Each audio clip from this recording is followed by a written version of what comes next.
Bonsoir Caleb Maupin, merci d'être avec nous. Donc ce revers infligé à Donald Trump par la Cour suprême, la lutte du président pour invalider les résultats de la présidentielle, est-ce qu'elle est encore possible désormais ?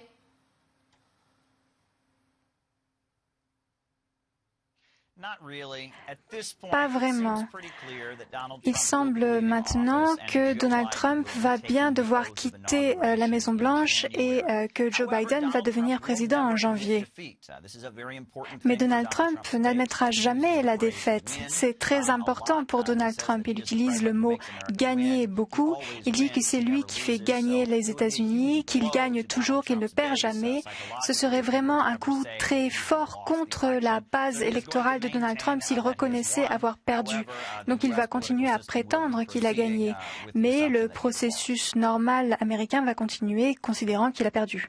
Alors, Donald Trump, en tout cas, pense désormais certainement au coup d'après. On l'a déjà commenté ici ou là. Est-ce qu'on sait déjà ce qu'il a dans la tête, au moins pour les prochains mois ?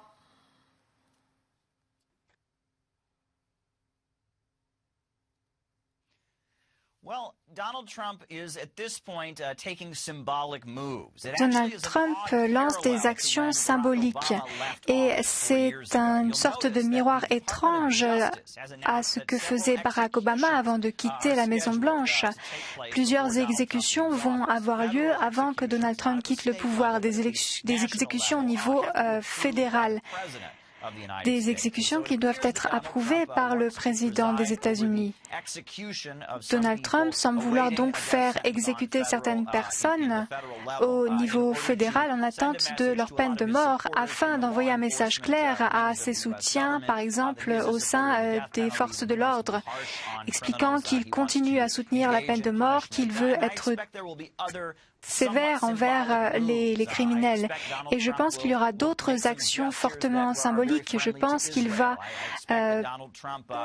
mener des actions positives envers Israël au cours des mois à venir.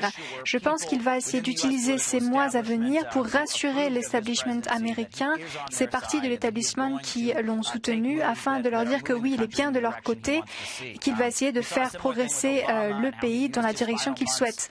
Barack Obama avait utilisé ces derniers mois afin d'imposer de nouvelles sanctions contre la Russie pour condamner Israël à l'ONU. Il y avait eu également des discours très importants. Ces derniers mois sont vraiment le moment où les présidents peuvent donner le ton de leur présidence. Alors en tout cas, un sujet semble être encore sur toutes les lèvres, bien évidemment, logiquement, on en parlait tout à l'heure, c'est la crise du coronavirus et particulièrement la vaccination. La stratégie dans ce domaine semble un enjeu capital, autant encore pour Donald Trump que pour Joe Biden. Pour quelle raison ?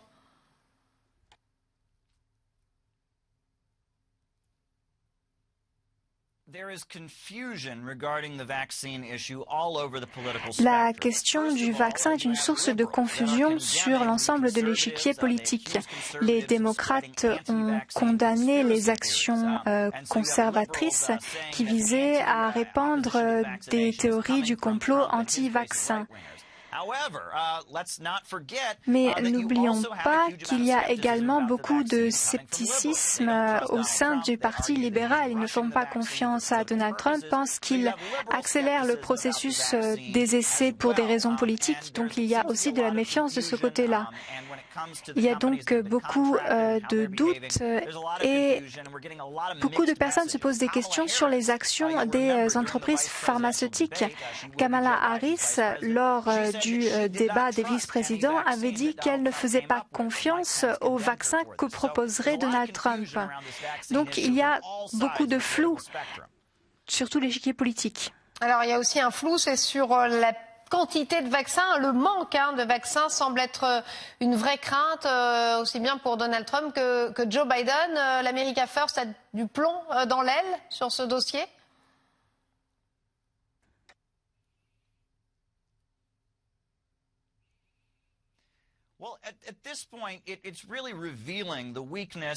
C'est très révélateur. Cela montre les faiblesses de Donald Trump et du gouvernement américain en général.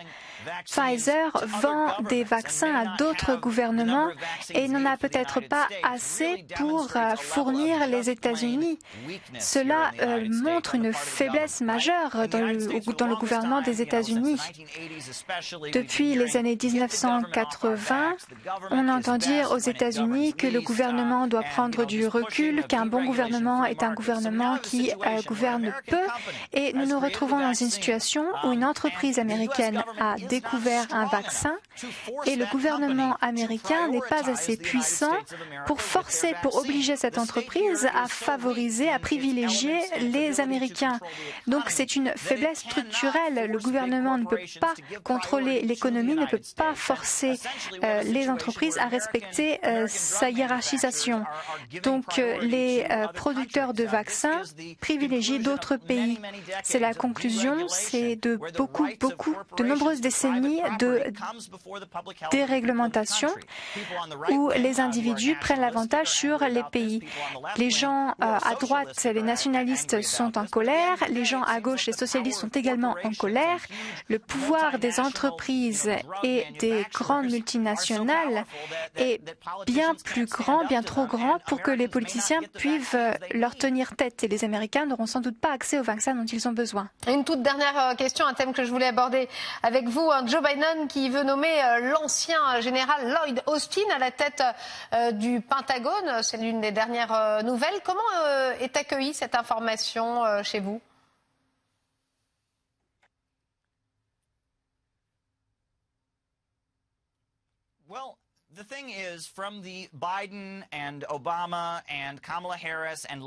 Pour Joe Biden, Barack Obama, Kamala Harris, il y a un désir de changer l'image des États-Unis. Ils ne veulent plus que les États-Unis soient vus comme un pays raciste, un pays de colonisateurs. Ils veulent montrer que le Pentagone, les États-Unis, répandent les droits de l'homme et les valeurs humanitaires dans le monde. Donc, avoir un Afro-Américain à la tête du Pentagone permettrait de faire avancer cette image. La droite, les conservateurs, ont une vision différente de la situation. Pour eux, il s'agit d'être puissant, de terrifier le reste du monde, de renforcer la force militaire. Donc il y a deux approches différentes. Les démocrates veulent des nominations symboliques, veulent essayer de changer l'image, la réputation des États-Unis, veulent justifier l'interventionnisme américain en se fondant sur des valeurs libérales. Et les partisans de Donald Trump ont une autre approche. Joe Biden veut faire des États-Unis un pays antiraciste qui a dépassé les lois Jim Crow, un pays progressiste, libéral, si libéral qu'un Afro-Américain est à la tête de l'armée, ce qui lui permettra ensuite d'attaquer d'autres pays en les accusant de ne pas être aussi ouverts, tolérants et libéraux que les États-Unis. Donc c'est un changement de stratégie. Merci beaucoup Caleb Maupin, correspondant d'RT aux États-Unis pour Vue de l'extérieur. Merci à vous.